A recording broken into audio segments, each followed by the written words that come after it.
Dia mencari orang yang dianggap lebih lemah, lalu kemudian dia lampiaskan semua kemarahannya gitu ya. Maka jadilah fenomena bullying hari ini gitu. Kalau sampai melanggar, bahasa saya sampai melanggar syariat kamu, karena dibullying kamu melanggar syariat gitu, ya lawan. Bahwa masyarakat barat itu adalah prototipenya Bani Israel gitu kira-kira ya. Mereka membangun masyarakatnya dengan 3 pilar. Pertama liberal, ya, yang kedua memang masyarakatnya permisif, ketiga memang penegakan hukum, paling senang gitu melanggar aturan-aturan Tuhan gitu ya, sehingga dia tidak ingin menegakkan hukum. Saya melihat bahwa dampak liberalisasi di kita itu ya salah satunya adalah munculnya kekerasan gitu ya, orang melakukan kekerasan gitu, dan negara tidak punya peran sama sekali untuk menyelesaikan itu, karena negara justru support dengan liberal ini kan. Kita tuh orang tua yang dititipi amanah besar oleh Allah, sehingga Allah mengatakan wal yahsaladzina law taraku min khalfihim dzurriyyatan di'afan khafu alaihim, ya, dititipkan anak-anak, jangan sampai kemudian anak-anak lemah ya, yang kamu tinggalkan di belakang kamu nanti gitu ya.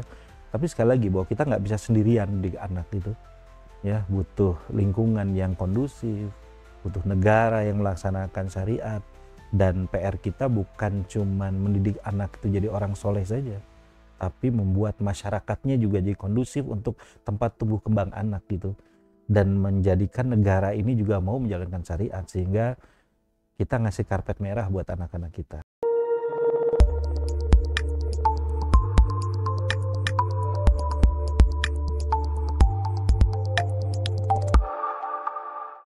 Bismillahirrahmanirrahim. Assalamualaikum warahmatullahi wabarakatuh.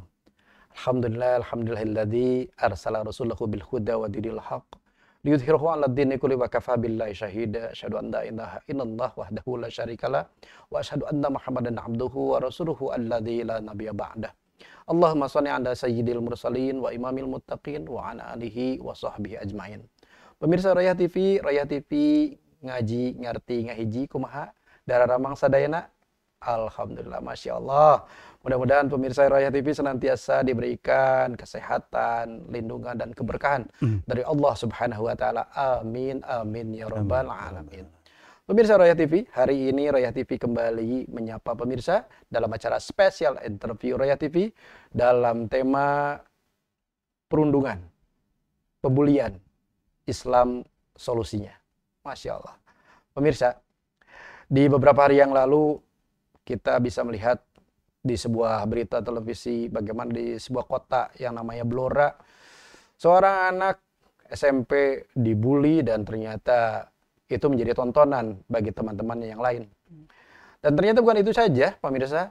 Beberapa hari sebelumnya di Jakarta, di SMA 72 Jakarta, terjadi bagaimana seorang korban pembulian, dia membalas sampai akhirnya puluhan orang terluka akibat bom yang dilakukan oleh seorang korban pembulian. Ini marak sekali. Ada apa ini sebetulnya? Pemirsa, kita akan membahas ini dari berbagai dimensi, dari sisi keluarga, masyarakat, media, bahkan negara. Kita akan coba bahas ya dengan seorang ustadz yang sudah berkali-kali hadir di Raya TV. Siapa dia? Oleh karena itu, pemirsa, jangan kemana-mana, tetap di spesial interview Raya TV.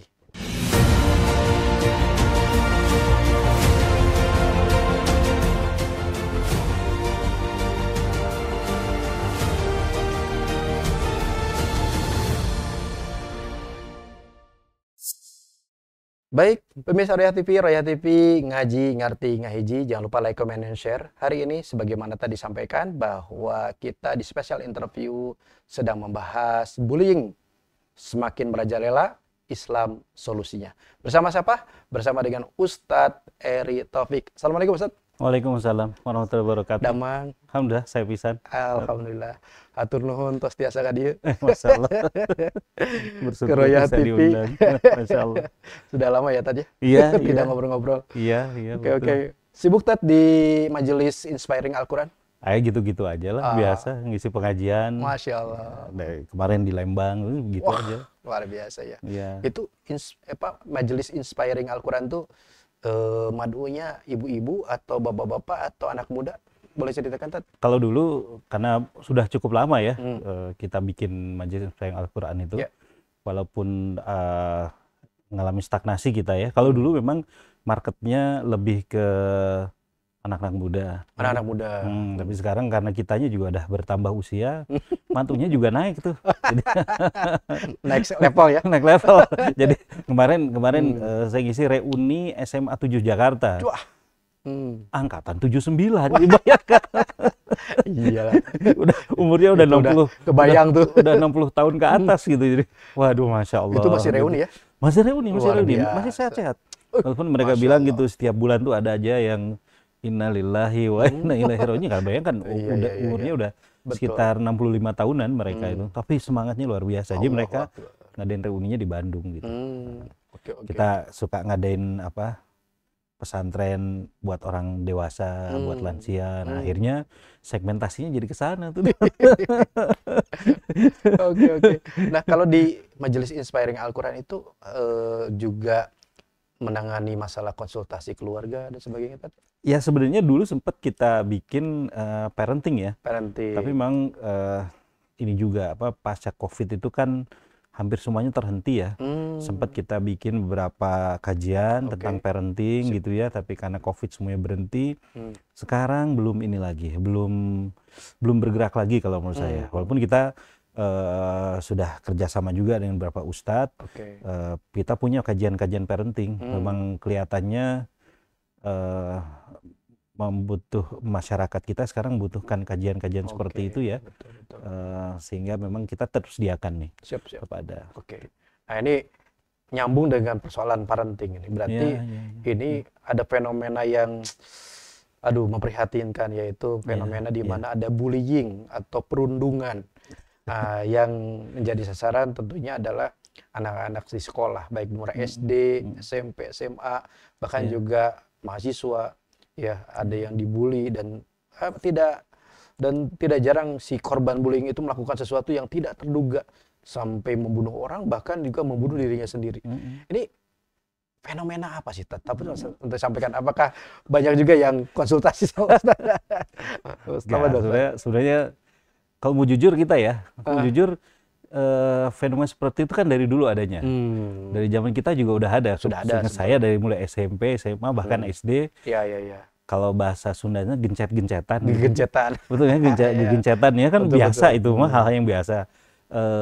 Seingat saya dulu hal-hal seperti itu hal yang biasa gitu. Saya ingat banget tuh waktu di SMA itu pernah ditantang sama jeger sekolah gitu. Karena saya itu dulu karateka. Jadi repotnya jadi karateka itu kalau di sekolah dimusuhin orang kan gitu, karena dianggapnya nggak jago gitu. Dianggapnya nggak jago. Nah, suatu saat saya sedang ke kamar mandi gitu, ke WC sekolah, tiba-tiba 2 orang jeger sekolah tuh datang.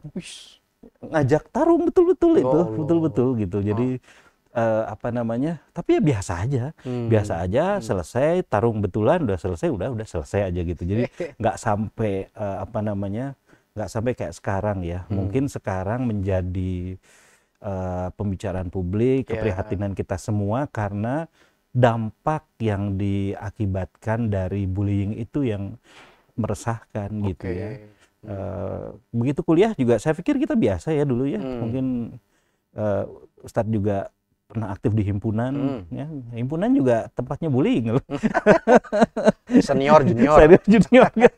Saya ketua himpunan 2 periode. Jadi selalu bikin kegiatan-kegiatan seperti itu ya, isinya emang bullying semua kan. Apalagi anak teknik kan, ya sampai kontak fisik zaman dulu, tapi ini zaman dulu ya. Jadi tapi no hard feeling gitu.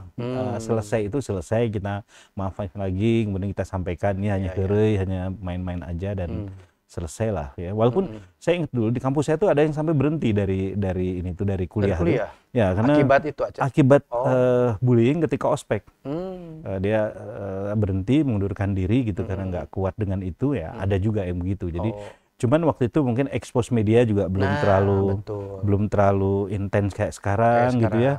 Apa-apa divideokan, difilmkan gitu, sehingga berdampak ya buat Betul. kita juga jadi prihatin, ada semacam ketakutan juga dari orang tua. Buat si orang yang dibullying juga jadi beban mental juga buat mereka kan. Nama mereka dikenal, mereka dianggap the loser one gitu ya. Jadi ini juga memprihatinkan gitu. Ya, dan yang lebih memprihatinkan kalau menurut saya sekarang itu skalanya lebih intens dan kemudian dampaknya ya yang agak memprihatinkan gitu. Kalau saya lihat ya dari data-data yang sampai ke kita itu kan lebih dari 22.000 pengaduan ya terkait bullying itu. Ini baru kalau bicaranya fenomena bola es itu kan berarti kelihatan di atas, yang di bawah lebih banyak sebenarnya. Iya, betul. Yang tidak dilaporkan tuh sudah banyak sekali. Fenomena gunung es gitu ya. Yang ini kan baru ini aja, baru yang pengaduan aja sudah di atas 2000-an ya. Belum lagi yang lewat cyber juga ternyata ada juga tuh ya. Iya, betul. Kayak kasus bunuh diri yang terjadi saya lupa apakah di Sumatera waktu itu, di Lampung kalau saya nggak salah itu karena apa? Karena cyber kan, cyberbullying kan, dibullying habis-habisan di cyber, lalu kemudian dia merasa lemah, mentalnya jatuh, down, dia bunuh diri kan. Jadi juga menjadikan peristiwa seperti ini jadi bukan lagi sebuah peristiwa yang biasa, sebagaimana dulu kita lakukan gitu ya. Sekarang sudah jadi fenomena yang menakutkan dan mencekam jadinya. Kenapa? Karena frekuensinya banyak dan kalau menurut skalanya juga jadi tinggi ya ininya ya, tekanan-tekanannya ya. Betul. Dan sudah tidak lagi seperti dulu gitu. Jadi kalau menurut saya ini yang jadi kita prihatin ya, bikin kita prihatin gitu.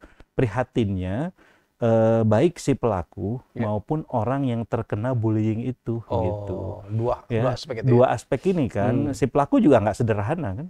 Orang yang ngebully itu juga nggak sederhana sebenarnya gitu ya. Dia harus berhadapan juga dengan banyak hal ya. Begitu juga orang yang dibully kan. Orang yang dibully juga nggak sederhana gitu. Sampai suatu saat saya mengingatkan ke anak-anak saya nih, saya mengingatkan anak-anak saya kalau misalnya cuttingnya macam-macam gitu, kakak tingkatnya, bullyingnya sampai tingkat kamu nggak boleh sholat gitu, lawan saya bilang gitu. Jadi sampai begitu, jadi saya sebagai orang tua karena menghadapi fenomena seperti ini, ya terpaksa memberikan doktrinasi ke anak-anak saya gitu. Kalau sampai dibullying karena ospek, karena apa gitu ya, teman-teman sekolah dan sebagainya sampai ngelarang kamu sholat gitu, itu udah nggak lucu saya bilang gitu ya. Maka gimana, lawanlah kalau gitu, harus dilawan kalau yang begitu. Nah, dan itu kejadian dengan anak laki-laki saya gitu. Oh gitu. Anak laki-laki saya tuh karateka, jadi dia suka ikut kejuaraan-kejuaraan dari SMP. Mirip bapaknya ya? Ya karena mungkin repetisi aja gitu ya. Perkataan-perkataan dia terima, dia karateka. Jadi sampai dia SMA tuh dia jadi pelatih karate gitu. Wah, ingat saya waktu di SMP itu dia pulang bajunya tuh sobek semua tuh. Ya, si kancingnya tuh lepas semua, ketawanya itu pas lihat di belakangnya ada sobek itu baju belakangnya. Kayaknya kena kayak benda tajam gitu ya, tapi nggak apa-apa badannya gitu. Saya tanya gimana ya, dia cerita lah ya, ginilah ininya. Kalau karateka di sekolah ya gini ceritanya kan. Tapi orang nggak berani ngebully dia kan gitu jadinya gitu. Jadi fenomena yang sebenarnya ya kalau zaman kita dulu biasa-biasa aja gitu ya, tapi sekarang jadi tidak biasa-biasa saja karena dampaknya itu jadi luar biasa hari ini. Betul. Nah itu tadi yang menarik, Ustadz menyampaikan kepada anak-anaknya atau putra-putrinya untuk melawan ketika. Tapi tidak sedikit juga orang tua yang bukan begitu gitu. Suggest-nya kepada anaknya. Kalau si orang tuanya, saya laporkan. Bukan nak lawan nak, tapi kita laporkan ya nak. Itu gimana Ustadz? Ya mungkin agak beda juga ya pandangan. Karena tadi ya mungkin karena kasusnya sudah tidak biasa sehingga orang tua mengambil pilihan seperti itu gitu ya. Ya memang baik juga kalau misalnya dilaporkan gitu ya ke sekolah dan sebagainya ya untuk tindakan-tindakan seperti itu supaya tidak berkembang kan, supaya tidak terus berlanjut gitu.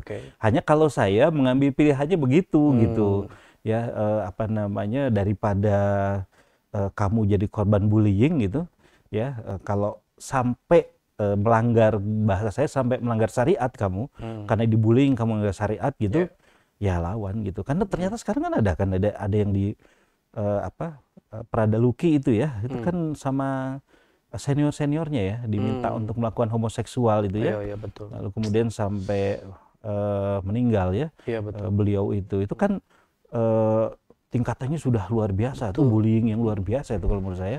Dia sudah sampai diperintahkan untuk melakukan sesuatu yang melanggar syariat gitu. Atau beberapa waktu yang lalu di Sumatera itu kakak tingkatan memerintahkan adik-adik tingkatnya itu yang di ospek itu untuk saling ciuman itu kan. Oh iya. Itu kan sudah lain tuh ceritanya gitu. Nah, saya ke anak saya wanti-wanti, daripada kamu harus melanggar syariat gitu, udah lawan aja lah gitu. Jadi kayak begitu. Mungkin ada orang tua yang pilihannya ya daripada kamu dibully terus, ya kamu harus melapor gitu. Betul. Lebih aman begitu kan gitu. Begitu tuh ininya tuh. Betul. Bisa aja tindakan seperti itu. Nah, Ustaz, kalau tadi bicara tentang si korban, kalau sekarang si pelaku. Kalau si pelaku itu kenapa dia kok terinspirasi untuk membuli itu? Ya, apakah karena memang dia itu dulu juga korban atau apa gimana? Ya mungkin ya, ada juga. Tapi memang kita melihat gini ya. Maaf ya, rumah tangga kaum muslim itu hari ini kan nggak baik-baik aja. Nggak indah-indah aja gitu. Betul. Nggak indah-indah aja. Ya. Kekerasan tuh dimulainya dari rumah kan sebenarnya kan. Betul. Dari orang tua ya. Orang tua, suami istri punya masalah gitu ya. Melampiaskannya ke siapa yang paling mudah, ke anak kan, karena pihak yang paling lemah kan. Betul. Sehingga anak itu dapatkan kekerasan yang luar biasa ya. Mungkin di rumah dia ngalah dengan apa yang dilakukan oleh orang tuanya, tapi dia melampiaskan itu di luar rumah kan, kepada orang-orang lain yang dia lebih lemah kan, lebih gitu. lemah dari dia. Karena seperti itu kan manusia itu, ketika ada orang yang dia rasa lebih lemah, dia harus melampiaskan apa yang pernah dia alami gitu kan, dari rumahnya gitu. Nah, salah satu penyebabnya memang kelihatannya ada disharmonisasi di rumah tangga kita hari ini gitu ya, antara suami istri ya, yang mereka punya masalah sehingga kemudian mereka melakukan kekerasan, dan kekerasan itu sangat mudah dilampiaskan kepada anak, lalu kemudian anak melakukan balasan kepada orang yang dianggap lebih lemah lagi dari dirinya gitu ya. Itu yang pertama. Yang kedua, saya lihat memang tayangan-tayangannya ngeri ya. Tayangan. Ya, game online-nya ngeri tuh. Saya ngeliat tuh saya mungkin saya generasi yang tidak terlalu akrab dengan game online ya. Tapi kadang-kadang ngelihat anak saya ngelihat main tuh, wih kok begini gitu, kok sampai begini ya, sampai main tembak langsung gitu, darahnya keluar gitu ya. Saya pernah lupa saya di mana ya, saya lihat di YouTube ada film Jepang, film anak-anak SMA Jepang yang mereka filmnya tuh penuh kekerasan gitu. Mereka saling serang antar geng di kelas, di sekolah gitu ya, dengan gurunya juga gitu ya. Saya lupa nama filmnya, saya nggak terlalu menikmati film seperti itu. Cuma saya lihat ini bahaya banget buat anak-anak gitu ya. Sehingga ini yang terserap dalam diri dia. Repetisi ini kan, dia lihat game, dia lihat tontonan-tontonan, dan sekarang semuanya juga teman-temannya melihat hal yang sama gitu ya. Lalu melihat ada orang yang lemah yang bisa dilakukan untuk dia melampiaskan emosinya. Betul. Maka dia lampiaskan emosi itu kepada orang-orang yang lemah itu, maka itulah yang terjadi gitu. Atau ada juga yang memang karena, kalau menurut saya ya, yang paling utama itu lemahnya keislaman dalam diri anak-anak hari ini.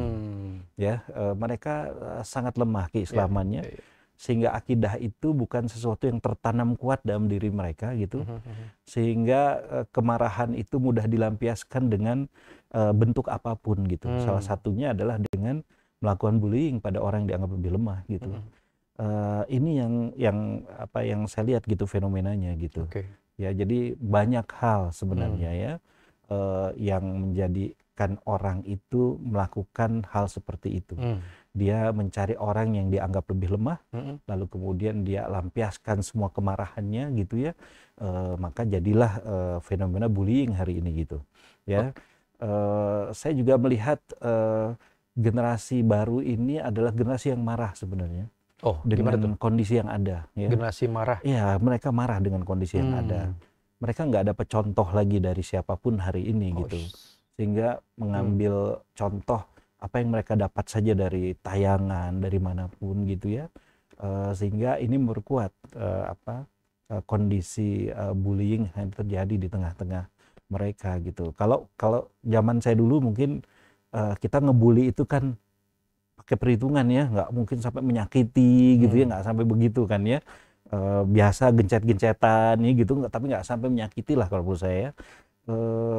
Kalau hari ini memang kelihatannya kemarahan itu mereka lampiaskan kepada pelampiasan ya. Iya, terhadap orang-orang yang mereka anggap lebih lemah gitu. Ya, jadilah kasus bullying itu gitu. Prihatin kalau menurut saya ya. Walaupun saya sebagai aktivis tuh kadang ngelihatnya gitu ya, ada baheula ge osok itu gitu. Maksudnya apa, ya gegencetan itu satu yang biasa gitu ya, mulai dari, seingat saya mulai dari SD sampai kuliah. Ya hidup kita tuh begitu dari dulu tuh kan, satu yang main, gurau, heureuy, gelut gitu ya. Nanti digencet sama geng orang ya, biasa gitu ya. Tapi sekarang kok jadinya agak lain ya, karena Lebih keras dampaknya ya? itu lebih mengerikan kalau menurut saya. Ya. Gitu. Baik, Ustadz. Terima kasih. Kita akan bahas tentang masalah peran negara di segmen yang kedua. Bagaimana negara bisa menciptakan atau mengkondisikan yang seperti yang tadi Ustadz sampaikan tadi ya. Seperti apa sih peran negara yang sekarang ini? Baik, Ustadz. Pemirsa Royah TV, apa yang disampaikan oleh Ustadz Eri Taufik luar biasa kepada kita semua ya, bahwa ternyata dari sisi korban, lalu juga dari sisi pelaku itu berbeda dengan 10 atau 20 tahun sebelumnya ya. Saya 30 kayaknya. Wah, 30. Bahkan 40. Bahkan 40. Ya, kondisinya berbeda dan ada peran media di sini dan juga ada peran keluarga di sini, yang keluarganya memang sekarang bisa dibilang keluarga Muslim tidak sedang baik-baik saja, ya, tidak sedang indah-indah saja kalau kata Ustadz Eri. Nah, kenapa kok tidak indah-indah? Kita akan lihat ya, apakah ini ada peran negara yang kurang memperhatikan keluarga atau bagaimana? Pemirsa, oleh karena itu jangan kemana-mana, tetap di Special Interview Royah TV.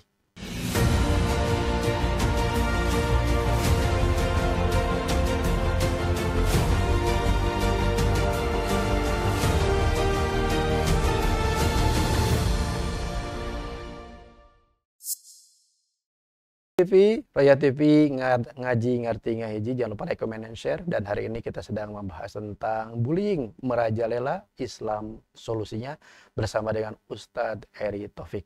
Ustadz, tadi luar biasa apa yang disampaikan oleh Ustadz tentang bagaimana fenomena bullying saat ini.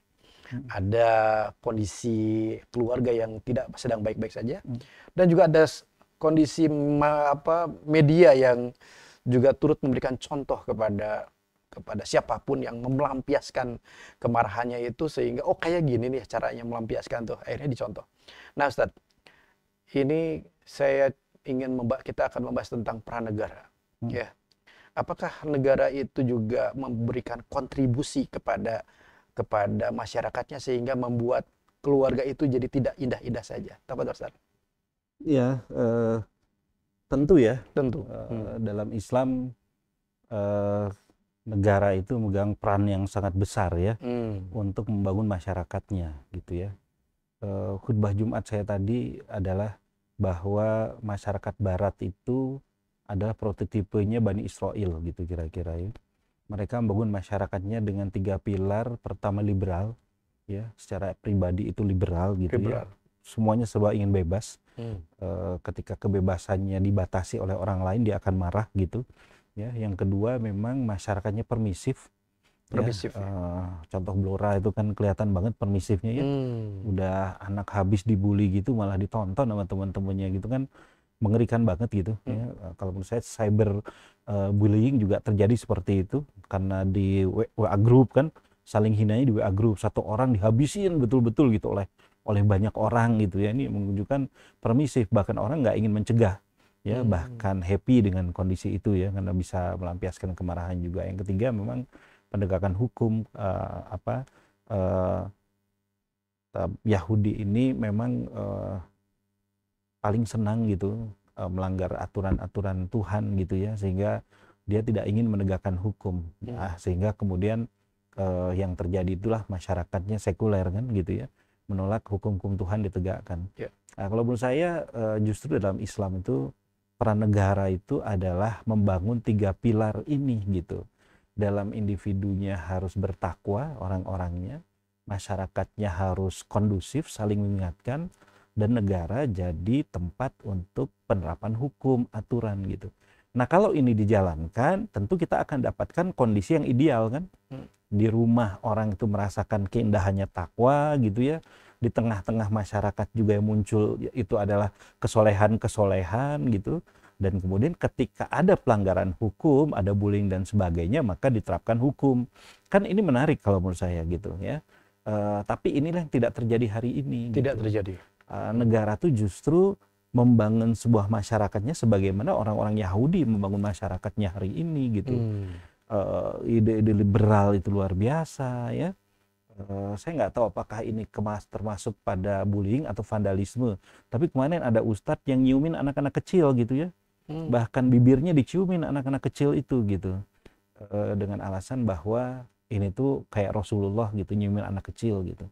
Lah Rasul kan anaknya sendiri, anak orang yang diciumin gimana sih gitu ya. Atau misalnya di tingkat pesantren juga kan bullying ini terjadi betul kan ya. Bukan hanya di lembaga-lembaga formal ya, tapi pendidikan Islam juga mengalami hal yang sama. Ya, kenapa? Karena mereka dapat kekerasan dari kiainya kan gitu ya. Lalu kemudian mereka melampiaskan itu ke adik angkatannya kan, terus berjalan seperti itu kalau menurut saya. Sehingga saya melihat bahwa dampak liberalisasi di kita itu ya salah satunya adalah munculnya kekerasan gitu. Ya, orang melakukan kekerasan gitu, dan negara tidak punya peran sama sekali untuk menyelesaikan itu, karena negara justru support dengan liberal ini kan. Negara sekarang adalah promotnya liberal kan, sampai ke tingkat yang paling kecil sekalipun gitu. Bagaimana dia bisa mencegah itu terjadi gitu. Ya, jadi juga di tengah-tengah masyarakat kita permisifnya itu luar biasa. Hari ini kita nggak bisa mencegah ada penyimpangan di tengah-tengah kita gitu. Sehingga kejahatan-kejahatan itu kan jadi suatu yang tiba-tiba memang ada di hadapan kita semua kan. Gimana kita mencegah itu gitu? Nggak bisa gitu.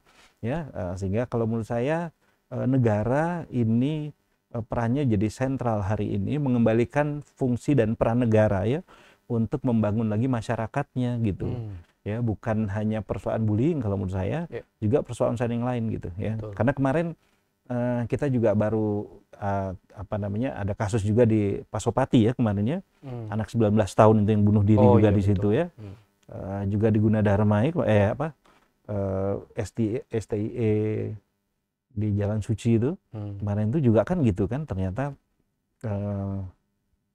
udah dewasa 49 tahun dia bunuh diri kan, loncat dari kantor, dari ininya lantai 8 itu kan. Jadi kalau saya lihat akarnya itu adalah karena memang kebingungan mereka itu mencari, saya mau cari solusi kemana lagi nih berhadapan persoalan hidup ini gitu loh ya.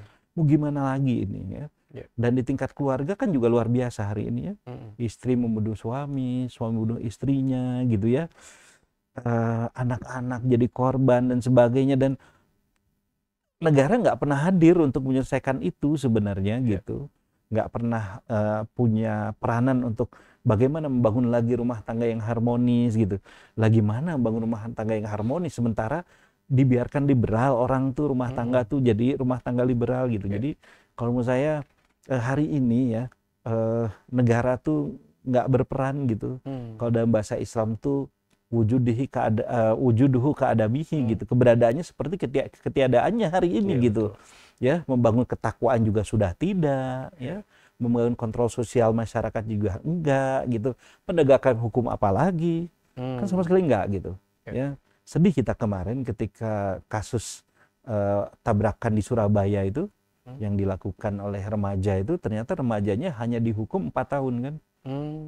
Coba bayangkan, yang ditabraknya sampai mati hanya 4 tahun, itu pun belum potong masa tahanan dan sebagainya gitu. Atau kita ingat ketika ada perempuan yang dibully habis oleh pacarnya itu sampai mati itu kan, ternyata malah bebas si pembunuhnya itu kan. Ya, orang menganggap bahwa toh kalau saya melakukan itu Bisa hukumannya dibayar. juga ringan banget kok. Santai-santai aja gitu ya, Betul. tenang-tenang aja lah, nggak usah terlalu khawatir gitu ya. Dan itulah yang memunculkan fenomena bullying itu kalau menurut saya gitu ya. Jadi bahkan maraknya geng motor dan sebagainya, ya karena gitu-gitu aja kan, ditangkap lalu kemudian nanti besoknya dibebasin lagi gitu ya, karena dianggap masih anak di bawah umur dan sebagainya kan. Di mana penegakan hukumnya? Sehingga memang kalau menurut saya orang nggak kapok untuk melakukan kejahatan-kejahatan apapun hari ini gitu. Ya jadi ya hari ini peranan negara itu sangat minim untuk membangun masyarakat yang kondusif itu gitu. Ya apalagi kalau sampai ke tingkat yang kecil ya, rumah tangga rasanya jauh banget lah. Jauh banget itu. Pendidikan karakter di rumah nggak muncul. Susah sih. Betul. Menarik tentang masalah negara dengan keluarga.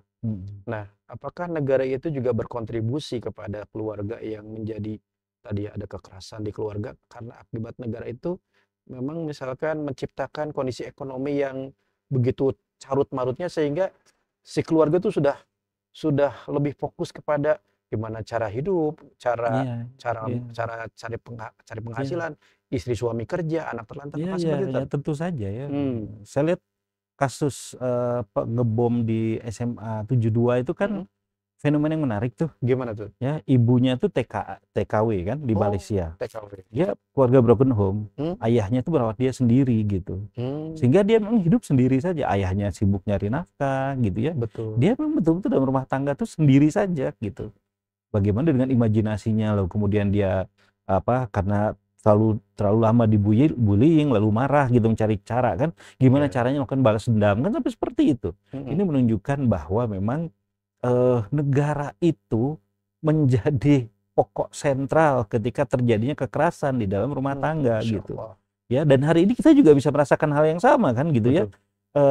Bagaimana seorang suami dipaksa untuk betul-betul fight dia hari ini untuk memenuhi persoalan kehidupan rumah tangganya gitu.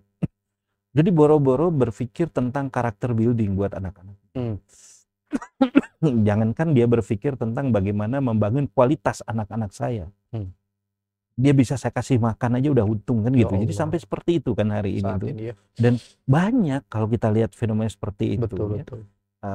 Inilah bukti bahwa negara abai memang sudah dalam hal ini gitu. Ya. Lalu juga kalau menurut saya kalau kita lihat kasus-kasus korupsi misalnya, kalau kita lihat kasus-kasus seorang ayah yang dia jujur mencari nafkah dengan menjaga kejujuran dia gitu ya, tiba-tiba mendapatkan perlakuan yang berbeda kan dengan orang-orang yang korup. Dengan orang-orang yang dia mencari nafkah dengan menghalalkan segala cara gitu ya. Betul. Tiba-tiba bisa mendapat begitu banyak sekali harta kekayaan dengan cara mudah gitu. Kan secara mental berpengaruh buat seorang ayah itu. Belum tentu dia sanggup bertahan dalam kondisi seperti itu terus kan. Sebagian kemudian malah kalah gitu, lalu kemudian melakukan kejahatan-kejahatan yang sama hari ini. Jadi menurut saya luar biasa ya peran negara itu nggak bisa diabaikan. Ya hanya hari ini kan negara itu fungsinya tidak lagi menjalankan riayah terhadap rakyatnya. Negara itu fungsinya hanya sebagai fasilitator aja kan. Jadi ketika ada kasus barulah negara turun tangan gitu ya. Kalau kemudian tidak dilaporkan ya nggak turun tangan kan gitu. Jadi seperti menunggu saja gitu. Nah, inilah yang kalau menurut saya menjadikan fenomena bullying ini semakin banyak terjadi hari ini. Gitu. Baik, Ustaz. Terima kasih, Ustaz. Kita akan bahas tentang bagaimana peran negara dalam Islam ketika mengurusi atau melakukan riayah terhadap rakyatnya, Ustaz. Iya. Baik, pemirsa Royah TV ngaji ngerti ngaji, apa yang disampaikan oleh Ustadz Eri Taufik luar biasa pemirsa ya, bahwa ternyata saat ini negara terlalu abai terhadap masyarakatnya, sehingga apa yang terjadi? Yang terjadi ya seperti sekarang ini ya, fenomena masyarakat, keluarga dan sebagainya, di mana negara lepas tangan. Bahkan juga pemirsa, di beberapa penelitian ya, yang kalau kita lihat tentang masalah bullying ini, peneliti-peneliti asing menyampaikan bahwa faktor penyebab bullying itu adalah A, B, C, D, E, F, G, tapi mereka tidak menyentuh tentang negara. Tidak menyentuh negara. Yang mereka salahkan tentang keluarga, tentang fenomena sosial dan sebagainya, tapi negara mereka tidak sentuh. Kenapa? Karena tadi mereka menganggap bahwa negara sekarang ini sudah final. Nah, itulah pemirsa persoalannya. Baik, seperti apa sih negara dalam Islam dalam hal menjaga masyarakatnya? Kita akan bahas, pemirsa. Oleh karena itu, kita akan bahas di segmen yang berikutnya. Jangan kemana-mana, tetap di Special Interview Royah TV.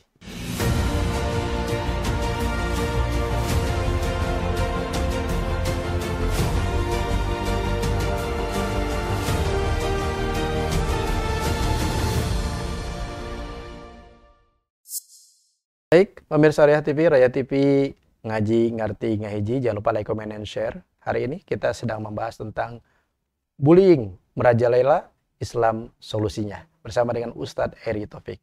Baik Ustadz, tadi kita bahas tentang bagaimana peran negara yang bisa dibilang nol, zero ya, dalam meriayah masyarakat. Kalau Islam seperti apa Ustadz? Apa dong? Agar pemirsa bisa memahami tentang bahwa Islam adalah solusinya. Tafadhol Ustadz. Ya, saya ingat apa yang disampaikan oleh Syekh Taqiyuddin An-Nabhani ya, tentang negara ya, bahwa beliau mengatakan bahwa negara itu adalah ri'asatun amatun lil muslimina jami'an. Fungsi negara itu adalah sebagai orang yang mengurusi urusan kaum muslimin seluruhnya. Dia jadi pemimpin. Kadang-kadang dalam Islam itu disebutnya juga ro'in, ya, penggembala. Ya, kalau gembala itu nggak mungkin kemudian abai pada hewan yang digembalakannya. Betul. Tentu makannya dijamin, keamanannya dijamin, tempat tinggalnya dijamin, gitu ya. Dan dia bertanggung jawab penuh atas hewan-hewan gembalaannya, gitu. Ya, sebagian orang mengatakan kenapa para nabi dan rasul itu ditunjuk dari para gembala, gitu, karena memang mereka tuh orang-orang yang terbaik dalam mengurusi orang lain, gitu. Nah, fungsi negara tuh dalam Islam seperti itu, gitu. Ya, betul-betul diperhatikan. Sehingga kalau bicara Umar bin Khattab, bagaimana Umar bin Khattab keliling ke masyarakatnya, walaupun waktu itu wilayahnya masih kecil, ya, masih Madinah, tapi ini jadi representasi, oh jadi pemimpin tuh harus begitu loh, gitu. Dia keliling, lalu kemudian dia mendengar ada diskusi antara seorang anak dengan ibunya tentang susu, ya. Ibunya bilang, kenapa nggak kita tambah aja dengan air supaya lebih laku, gitu ya, keuntungan kita lebih banyak.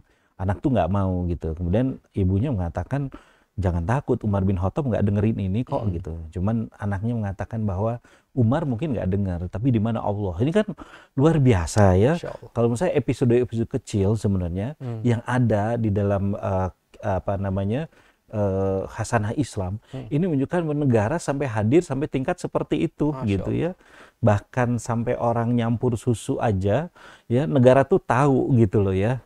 Kan ini kan kalau menurut saya luar biasa, ya. Umar juga sempat menangis dan khawatir kalau misalnya sampai ada kambing yang terpeleset di wilayah kekuasaannya, karena nanti disoal oleh Allah, gitu. Allahu Akbar. Ini kan kayak mimpi, ya.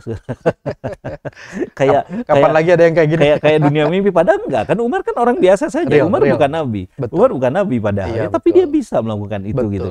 Artinya bisa sebenarnya kita sampai ke sana lagi, gitu ya. Asal mau aja, gitu. Asal mau aja.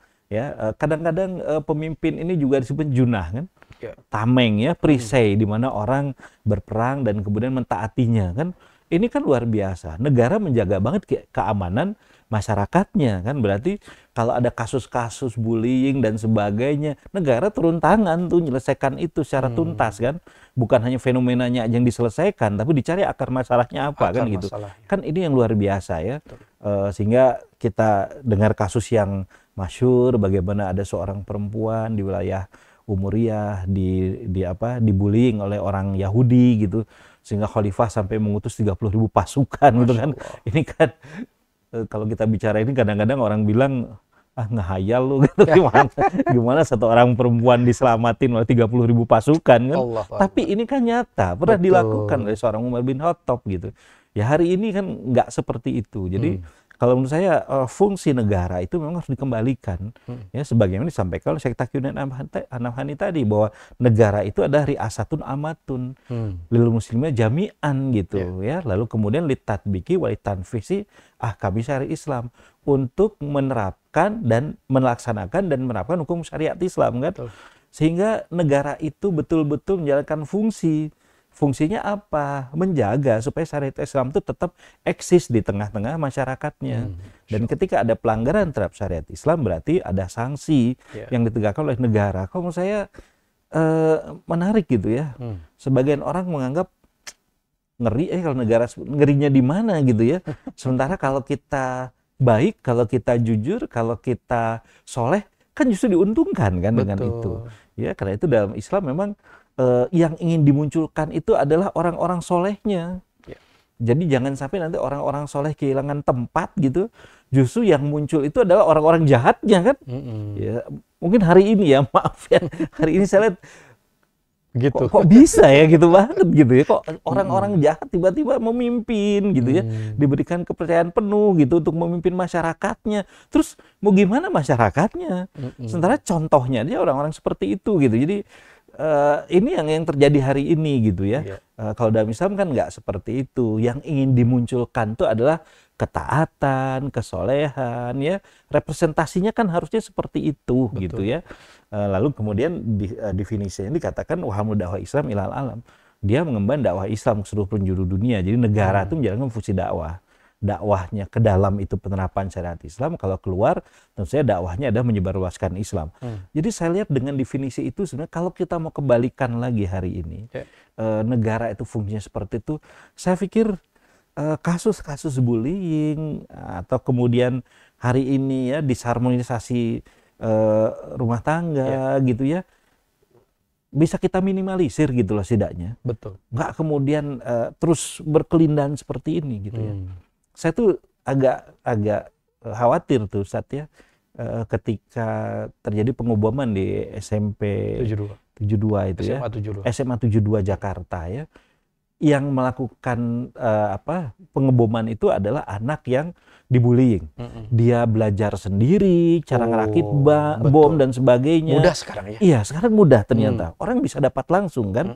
Ya dari game online juga bisa orang kan sekarang merakit sendiri kan. Saya khawatirnya ini akan jadi fenomena yang akan berkelanjutan. Orang akan mencontoh hal yang sama. Orang-orang yang dia merasa dirinya lemah, secara fisik dia nggak mampu melawan, nggak kayak anak saya tadi, saya bilang gelut gitu kan, lawan gitu. Mungkin ada orang yang nggak bisa seperti itu kan. Dia terus dibullying, dia akan mengambil jalan seperti kasusnya SMA 72 kan, mengerikan jadinya nanti. Ya kita akan menemukan fenomena-fenomena yang luar biasa nanti itu gitu. Dan ini bukan hanya di lembaga-lembaga formal saja, sekolah-sekolah formal, pesantren juga akan mengalami hal yang sama. Karena ternyata sekarang untuk bikin bom itu kan jadi sangat sederhana gitu ya. Kalau saya lihat dia terinspirasi dari game online ya. Kalau saya baca ininya ya, kalau saya baca laporan tentang kondisi si anak ini ya, ternyata dari game online. Jadi ngerakit bom itu memang di game online juga udah diajarin caranya gitu. Ya, jadi sangat mudah dia melakukan itu gitu. Bahkan kan dia bawa tuh, dia digonceng sama ayahnya tuh pakai motor tuh, dia bawa, ayahnya aja nggak tahu gitu. Seperti itu aja gitu. Ya, nah, kekhawatiran kita bahwa ini akan jadi semacam trigger untuk orang, untuk anak-anak yang dia lemah nantinya gitu akan melakukan hal yang sama. Terinspirasi. Iya, kalau negara nggak turun tangan menyelesaikan persoalan itu. Jadi saya pikir ayolah gitu ya. negara jalankan lagi fungsinya, ya, sebagai penjaga masyarakatnya, ya. Adopsi aja lah syariat Islam itu untuk diterapkan di tengah-tengah masyarakatnya, toh kebaikan yang akan kita dapatkan Masya dari Allah. sana gitu. Kalau menurut saya seperti itu harusnya gitu. Allahu Akbar. Artinya di sini bahwa ketika negara menerapkan syariat Islam secara total, secara kafah, maka hal-hal seperti itu bisa diminimalisir. Betul, Masya Allah. betul. Kan begitu memang, karena kita yakin bahwa selama syariat itu diterapkan, kita akan dapatkan kemaslahatan kan? Dan kemaslahatan yang datang dari Allah itu kan luar biasa kan? Allah. Bukan hanya barokah yang diturunkan, Betul. tapi juga akan dibukakan rizki dari pintu-pintu yang kamu tidak pernah menyangkanya kan? Berarti hasanah fi dunia, hasanah fil akhirat itu akan didapat kan? Ketika syariat itu dijalankan oleh negara. Jadi kalau menurut saya solusinya cuma itu, karena buktinya sekarang dengan model negara sekuler seperti ini malah nggak bisa menjanjikan apa-apa buat kita gitu. Iya, betul. Ini yang prihatin kita ya. Prihatin. Dan mungkin kalau menurut saya kalau misalnya pemerkosaan itu juga dimasukkan ke dalam bullying gitu, lebih banyak lagi itu kasus-kasusnya, ngeri sekarang tuh. Betul. Ngeri sekali kasus-kasusnya. Dan sekarang malah antara keluarga ya. Iya. Bukan orang asing, tapi di internal keluarga. Allah. Ya karena Masya Allah ya, kondisinya udah seperti ini. Itulah ketika Islam sebagai rahmatil alamin itu tidak diterapkan di tengah masyarakat. Sehingga tadi aspek ekonomi sudah lasut lah istilahnya. Jauh dari ekonomi yang seharusnya. Politik, pendidikan, sosial, ke masyarakat, belum juga hukum, supremasi hukum, semuanya lasut. Saya tuh kadang-kadang berpikir gini ya, Ustaz ya. Ini punten ya. Apa sih yang mau kita banggakan di hadapan Allah gitu? Ya, haji kita udah ternoda. Ya. Betul. Zakat kita udah ternoda. Ya. Ini di aspek ibadah ya. Ibadah ritual ya. Betul. Yang bisa kita lakukan optimal harusnya gitu ya. Itu pun sudah ternoda gitu ya. Ya tinggal sholat pun kalau betul tuh sholat gitu. Jadi saya kadang berpikir ya, bagaimana orang bisa merasa soleh dalam kondisi sekarang gitu ya, ketika negara tidak menjalankan Islam dalam kenegaraannya gitu, sehingga orang dibiarkan saja sendirian gitu, tanpa payung, tanpa tameng gitu ya. Akhirnya yang terjadi ya seperti sekarang. Coba dipikirkan baik-baik deh, apa yang bisa kita persembahkan di hadapan Allah kelak gitu. Allahu Akbar. Ya kan, bingung gitu. Ini aspek ibadah saja sudah seperti itu gitu. Belum lagi kalau kita bicara aspek-aspek muamalah kan. Betul. Tadi Ustadz bilang ya, persoalan ekonomi, persoalan politik, ya, persoalan sosial, persoalan pergaulan antara laki-laki dan perempuan. Betul. Ya. Itu udah mengerikan sekali hari ini gitu. Ya, mungkin saya menganggap bahwa saya bersyukur gitu dirumahkan Allah tuh, Tat.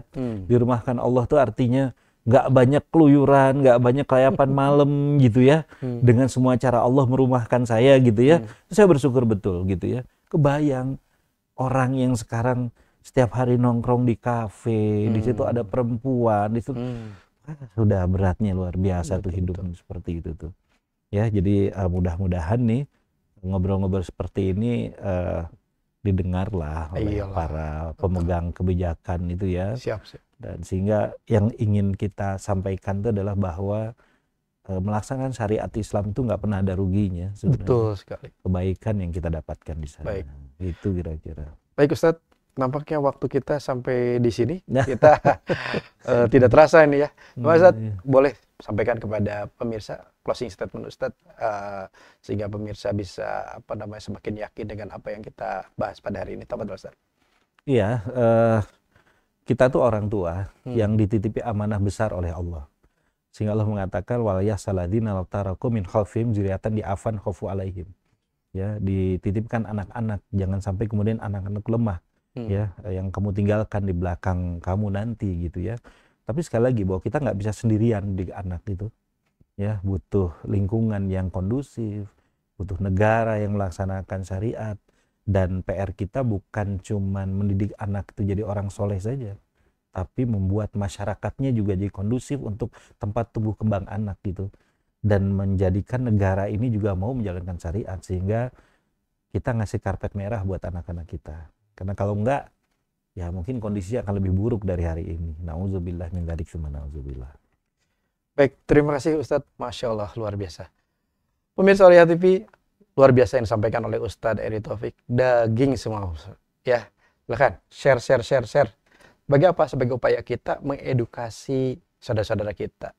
Pemirsa yang sudah nonton tayangan ini, banyak hal yang bisa kita ambil ya pelajaran dari Ustadz Eri Taufik tadi. Dan pemirsa, tentunya pemahaman ini jangan sampai kita serap sendiri, kita buat diri kita sendiri, tetap ayo kita sama-sama share kepada saudara-saudara kita, sehingga saudara-saudara kita juga bisa tahu, oh ternyata inilah impact dari syariat Islam tidak diterapkan. Salah satunya bullying merajalela. Pemirsa, oleh karena itu kita yuk sama-sama untuk bisa menerapkan Islam secara kafah. Kenapa? Karena ini bukan karena, oh kalau Islam diterapkan secara kafah berarti bullying nggak ada ya. Oh kalau Islam diterapkan secara kafah berarti ekonomi bakal majunya. Bukan itu tujuannya pemirsa. Tujuan kita menerapkan Islam secara kafah karena apa? Kita menjalankan perintah Allah. Itu saja. Karena itulah yang diminta Allah kepada kita semua.